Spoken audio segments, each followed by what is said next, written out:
할렐루야. 오늘 하나님께 박수로 영광 올려드립니다. 감사합니다. 우리 귀한 찬양 준비해 주신 우리 찬양대도 감사합니다.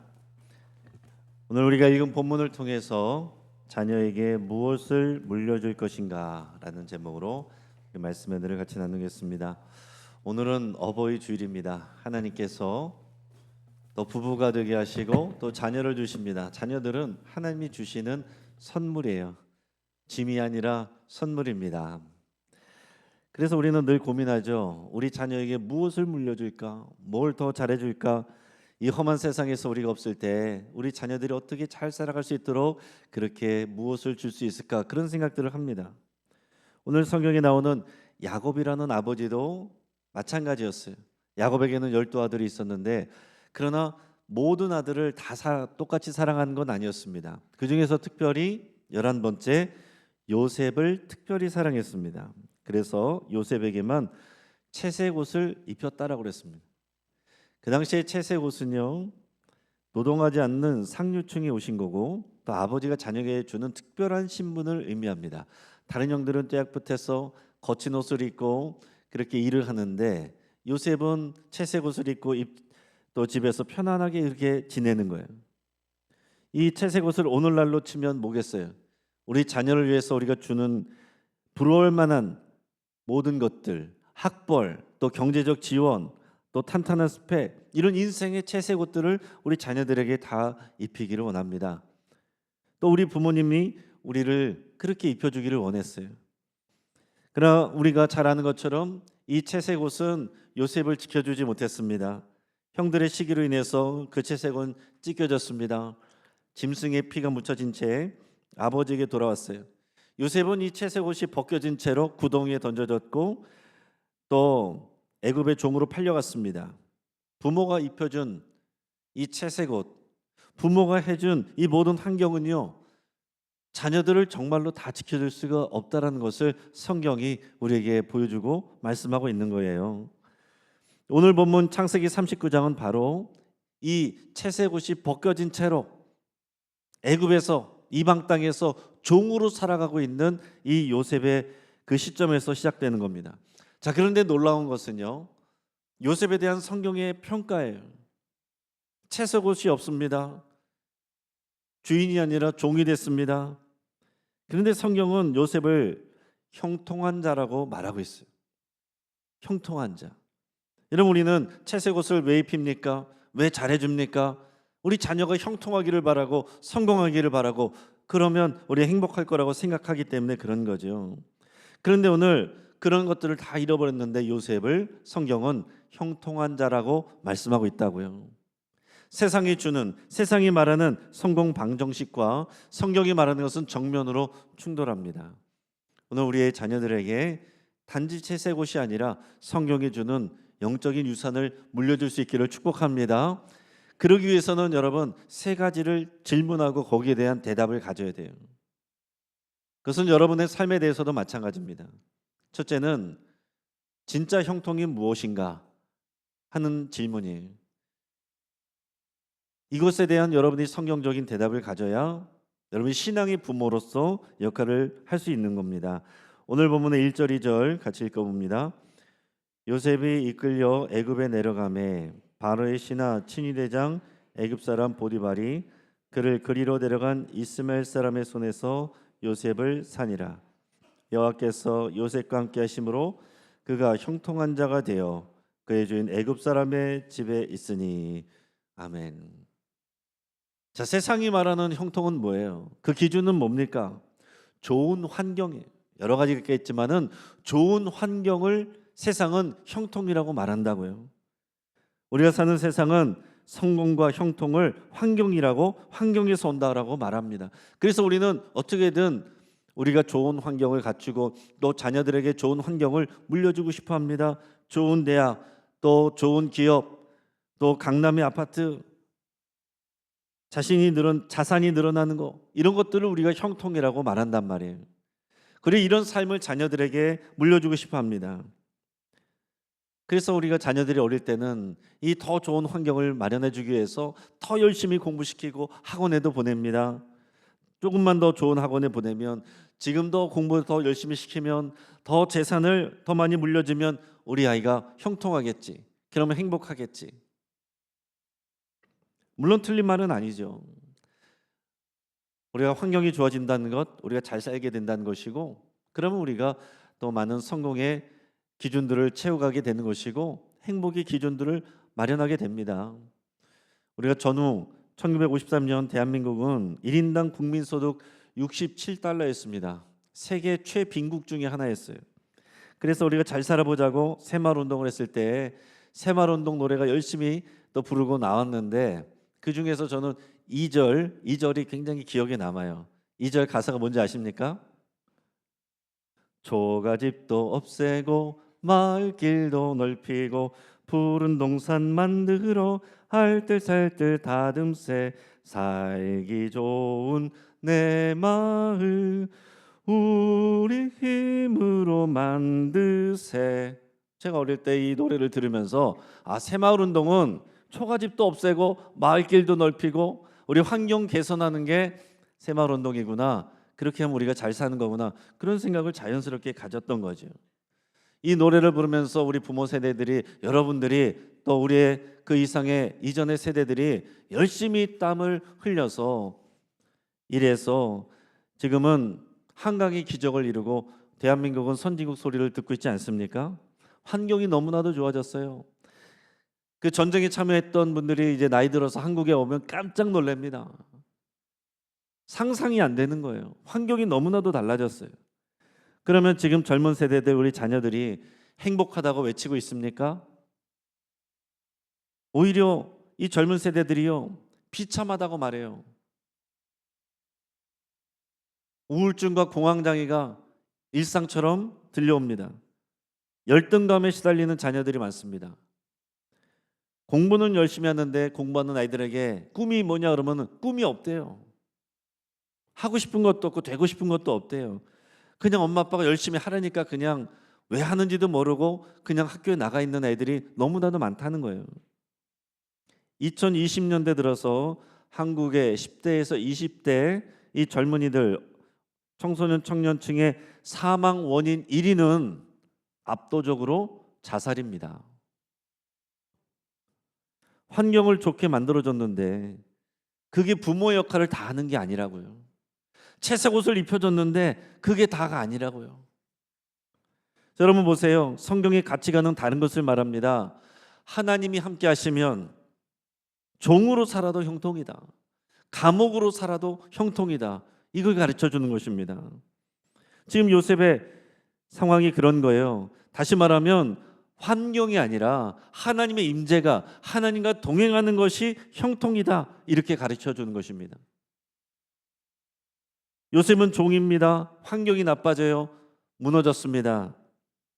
채색 옷 입고 다닐 때는 좋았죠. 아버지의 편애를 당연하게 여겼습니다. 고마운 줄도 몰랐어요. 이복 형들한테 미움을 삽니다. 거기다가 꿈을 꿨는데 형들의 곡식단이 자기의 곡식단한테 절을 하고, 또 아버지, 어머니, 형들의 별이 자기한테 절을 하는 그런 꿈을 꿨다고 얘기하고 다니면서 형들한테 완전히 미움을 당합니다. 그냥 미워하는 정도가 아니에요. 그 형들은, 이복 형들은 분노에 차 있었어요. 불공정하다, 불공평하다. 양치고 있는 곳에 요셉이 아버지 심부름을 왔을 때 형들은 어떻게 했습니까? 채색 옷을 벗겨버렸어요. 제일 먼저 한 게 채색 옷을 벗겨버렸어요. 어우, 지긋지긋한 채색 옷, 너만 입고 있냐? 채색 옷, 그것부터 벗겨버렸어요. 알몸으로 구덩이에 던졌습니다. 죽이려고 하다가 마침 미디안 상인들이 지나갈 때에 은 20의 종으로 팔았어요. 그들은 또 이 애굽의 왕을 바로 파라오라고 그러는데 그의 친위 대장인 보디발의 집에 팔았습니다. 그래서 이 보디발의 집에 종으로 살고 있어요. 자기 결정권이 하나도 없는 비참한 신세입니다. 환경이 무너졌어요. 그런데 성경은 그가 형통하다. 왜 형통하다고 말하고 있습니까? 여호와 하나님께서 그와 함께 하심으로 형통하다. 그 이유를 이렇게 말하고 있는 것입니다. 여러분, 이것이 우리 크리스천 부모가 자녀들에게 가장 먼저 물려줘야 될 영적인 유산이고 가치관입니다. 형통은요, 문제없는 삶을 살게 하는 것이 아니라 진짜 형통은 주님과 함께 그 문제의 삶을 지나가는 거예요. 우리는 문제없는 삶을 어떻게든 마련해 주고 싶어 하지만 주님이 함께 하지 못하면 자녀들이 그 믿음이 없으면 언제든지 넘어질 수 있는 것입니다. 이 아버지로서 야곱은요, 채색 옷은 입혀줬지만 아들을 지켜주지 못했어요. 채색 옷이 지켜주지 못했습니다. 그런데 야곱이 평상시에 삶에서 보여줬던 여호와 하나님만을 의지하고 예배하고 기도하던 그 신앙이 요셉에게 물려져 있습니다. 채색 옷은 없는데 그 신앙이 물려져 있어요. 그래서 요셉은 애굽인의 종으로 지내면서도 절망하지 않습니다. 종으로서 해야 될 일, 내가 왜 이런 일을 해? 그러지 않고 그 일들도 잘 감당을 했어요. 부모가 어떻게 가르쳤는지는 정확히 나와 있지 않지만은 그 자녀인 요셉이 이렇게 사는 것을 보면은 그가 어떤 상황에서도 흔들리지 않는, 또 하나님만 계시다는 분명한 믿음을 가지고 살았다는 것, 그것을 아버지에게서 배웠다는 것을 우리가 알 수 있다는 거예요. 이 믿음이 바로 형통의 비결입니다. 대궐 같은 데서 호의호식을 해도요, 우리 자녀의 심령에 이 믿음의 고백이 없으면 하나님이 내 인생의 주인이십니다, 예수님이 나의 주님이십니다, 이 고백되지 않으면 우리 자녀들은 언제든지 시험 들 수 있고 언제든지 넘어질 수 있어요. 교회 왔다 갔다 한다고 해서 다 되는 것도 아닙니다. 정말 그 심령 안에 예수님이 살아 계셔야 돼요. 사랑하는 우리 어버 여러분, 자녀를 위해서 여러분 기도할 때에 우리 자녀의 삶에 고난이 없게 하옵소서 그렇게만 기도하지 마시기 바라요. 꽃길만 걷게 해 주십시오, 그렇게 기도하지 마세요. 어떻게 기도해야 되냐면, 하나님, 우리 아이가 광야에 혼자 던져질지라도 하나님 한 분만으로 충분하다는 고백할 수 있는 그 믿음을 주시옵소서. 어떤 감옥 같은 상황에서도 우리 주님이 함께 하심을 믿고 고백하는 이 형통의 확신을 물려줄 수 있도록 허락하여 주옵소서, 인도하여 주옵소서. 여러분, 그렇게 기도하셔야 돼요.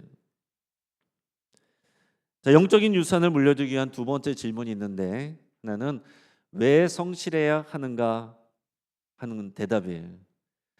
여러분, 우리 자녀들이 열심히 공부하는데 애들이 물어봅니다. 나 하기 싫어. 내가 왜 이렇게 공부해야 돼? 왜 열심히 일해야 돼? 뭐라고 대답하실 거예요? 오늘 그 분명한 대답을 요셉은 갖고 있어요. 오늘 보면 3절 4절 같이 있습니다. 그의 주인이 여호와께서 그와 함께 하심을 보며 또 여호와께서 그의 범사에 형통하게 하심을 보았더라. 요셉이 그의 주인에게 은혜를 입어 섬김에 그가 요셉을 가정 총무로 삼고 자기의 소유를 다 그의 손에 위탁하니. 여러분, 이게 무슨 의미일까요? 요셉은 자기가 맡은 일, 종으로서 맡은 일에 대해서 최선을 다하고 성실했다는 얘기입니다. 내가 왜 이런 걸 해야 돼? 그게 아니라 지금 그 자리에서 맡은 일을 최선을 다하고 성실하게 해서 좋은 결과를 가져왔다는 거예요. 그런데 요셉은 분명하게 여호와 하나님을 믿는 믿음이 있습니다. 그것을 숨기지 않고 공개적으로 드러냈어요. 그러니까 보디발도 이것을 알고 있는 거죠. 세상적인 방법이 아니라 하나님을 믿는 믿음 때문에 정직하게 행하여, 그래서 성실하게 행해요. 그런데 하는 일들마다 그러니까 더 좋은 결과를 나타내요. 이것을 보면서 이방인인 하나님을 모르던 보디발이 어떻게 생각을 했겠습니까? 야, 정말로 요셉이 섬기는 그 여호와 하나님은 신 중의 신이구나, 정말로 살아계신 분이구나, 하나님이 그를 복주셔서 형통하게 하시는구나, 이거를 고백하게 됐단 말이에요. 그래서 그냥 단지 종이 아니라 집안의 모든 일을 대소사를 맡아서 판단하고 또 처리할 수 있는 총무의 자리를 줬다라고 그랬습니다. 자, 그러면 요셉이 어떻게 그렇게 할 수 있습니까? 하나님이 보고 계시다, 나는 하나님 앞에서 지금 살아가고 있다, 이 믿음이 있으니까 이게 되는 거예요. 오늘의 본문 뒤에 보면은 그런 내용이 나오죠. 주인이 나가고 없을 때 이 주인의 아내가 이 젊은 요셉을 유혹합니다. 그때 요셉이 이것을 거절하죠. 그때 뭐라고 말하는지 창세기 39장 9절 새 번역 버전으로 같이 한번 읽어봅니다. 이 집안에서는 나의 위에는 아무도 없습니다. 나의 주인께서 나의 마음대로 하지 못하게 한 것은 한 가지뿐입니다. 그것은 마님입니다. 마님은 주인 어른의 부인이시기 때문입니다. 그런데 내가 어찌 이런 나쁜 일을 저질러서 하나님을 거역하는 죄를 지을 수 있겠습니까? 여러분, 세상의 가치관은 어떤 거예요? 들키지만 않으면 돼. 이게 세상의 가치관입니다. 물론 공식적으로는 옳은 거를 얘기하죠. 그러나 세상은요, 실리적인 것을 따집니다. 무엇이 옳으냐보다 무엇이 이익이 되느냐, 이걸 얘기합니다. 이익을 따져서 이익이 될 것 같으면 이게 옳소, 이익이 안 되고 손해가 될 것 같으면 그건 옳지 않소, 이러는 게 여러분 세상의 가치관이에요. 세상에서 우리 자녀들은 이런 가치관에 노출되게 됩니다. 세상에서는 다 그렇게 살아가거든요. 그래서 높은 점수를 받을 수 있다면 컨닝해도 아무렇지도 않아요. 부모가 교사인데 자녀가 잘 될 수 있다면 시험지도 유출합니다. 성공할 수 있다면 적당하게 타협하고 거짓말하는 것, 이거는 비즈니스야, 기술이야, 이렇게 말들 합니다. 그러면서 사람들은 결국 누구를 신경 쓰고 있어요? 왜 성실해야 되느냐? 그 대답을 누구를 위해서, 누구에게 보이려고요?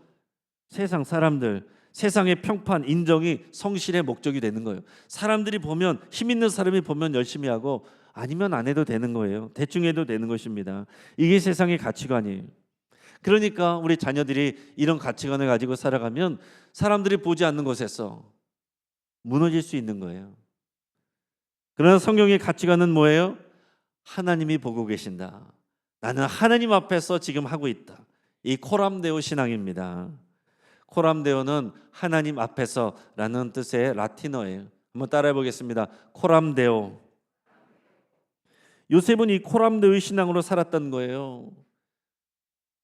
주인의 아내가 말했죠. 괜찮아, 괜찮아. 주인 나가고 없어. 우리 남편 없어. 나 비밀로 할게.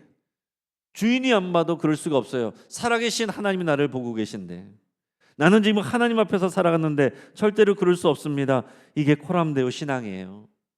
근데 이 코람데오라는 이 신앙은, 교리는요, 16세기의 종교 개혁자들 마틴 루터, 칼빈 이런 분들이 강력하게 주장한 것입니다. 그 당시 중세 교회는, 그때는 다 이제 가톨릭이죠. 그 당시에 이제 성당에서 하는 것들, 성당에서 하는 모든 종교 행위들, 그 교회 건물 안에서 하는 것만 거룩하다라고 생각하고 가르쳤어요. 교회 바깥에서 하는 것은 그냥 세속적인 거예요. 하지만 종교개혁자들은 성경을 읽어보니 그게 아니다라는 것을 가르쳤습니다. 교회 건물 안에서만이 아니라 교회 바깥에서 세상 모든 그리스도인들은 다 하나님 앞에서 살고 있다. 주방에서 요리하는 것도, 학교에서 공부하는 것도, 직장에서 일하는 것도 나는 하나님 앞에서 하는 것이다.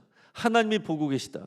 이 일은 교회 안에서 하는 이 미사나 종교적인 행위뿐만 아니라 세상에 사는 모든 나의 일들도 하나님 앞에 올려지는 예배다. 삶의 예배다.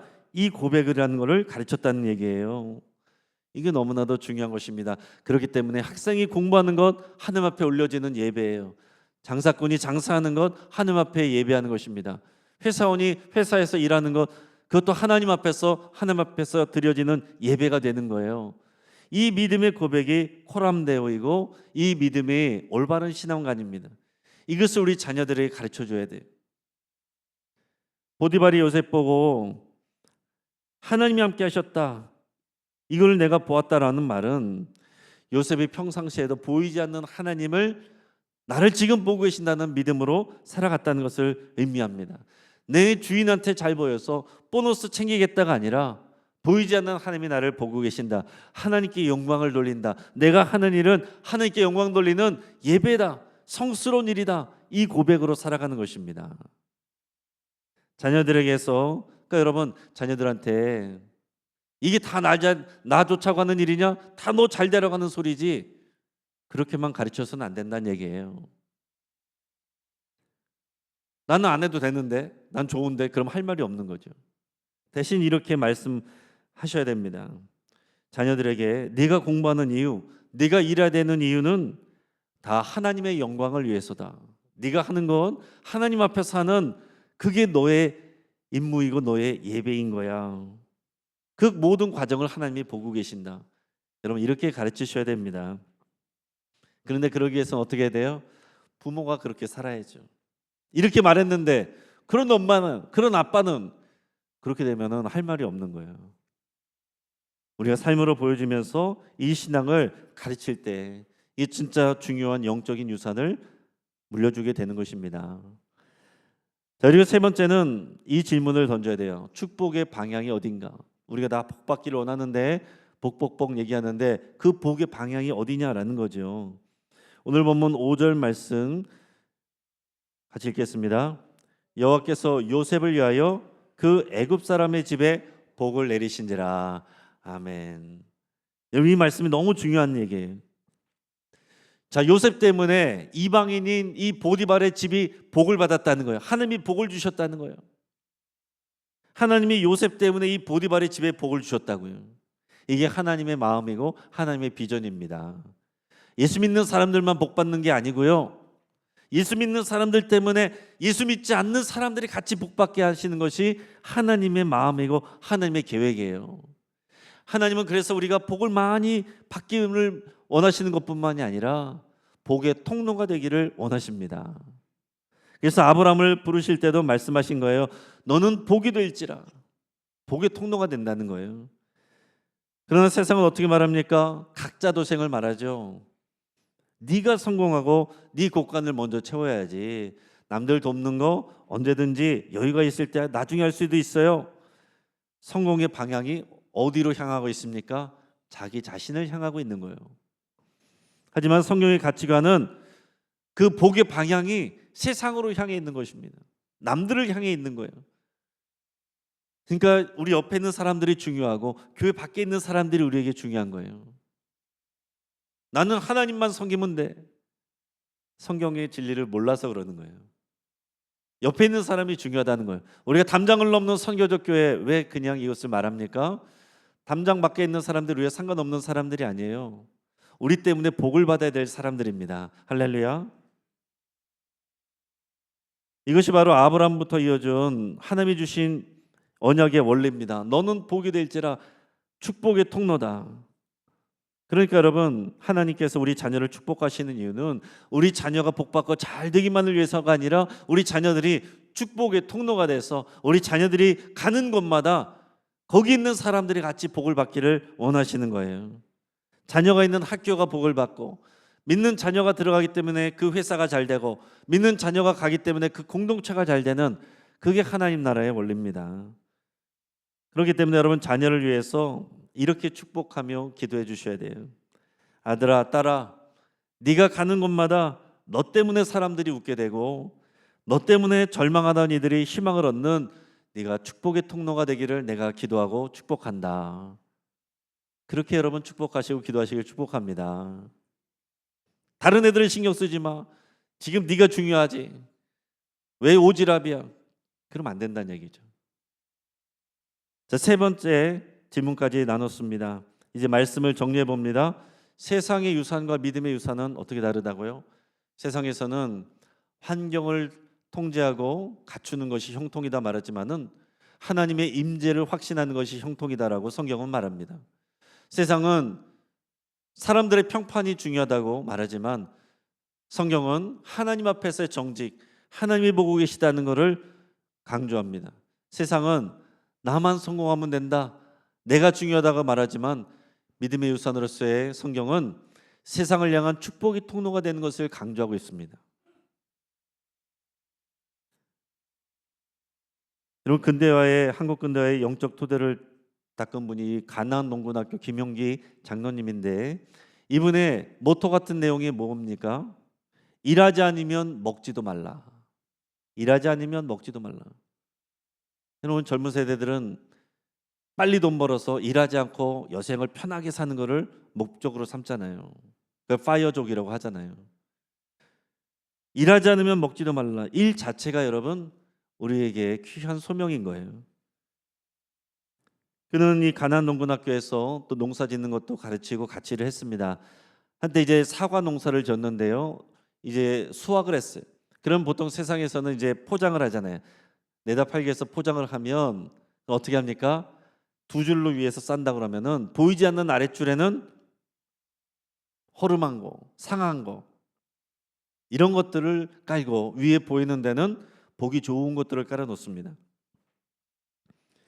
근데 이 가나안 농군학교 김용기 장로님은 제자들을 엄격하게 가르쳤어요.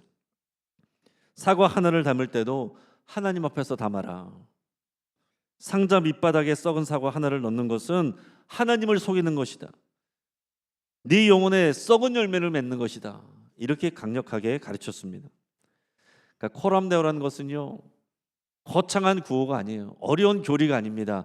오늘 내가 장사할 때, 사과를 포장할 때 상자 밑바닥에 무엇을 담느냐, 그 문제인 거예요.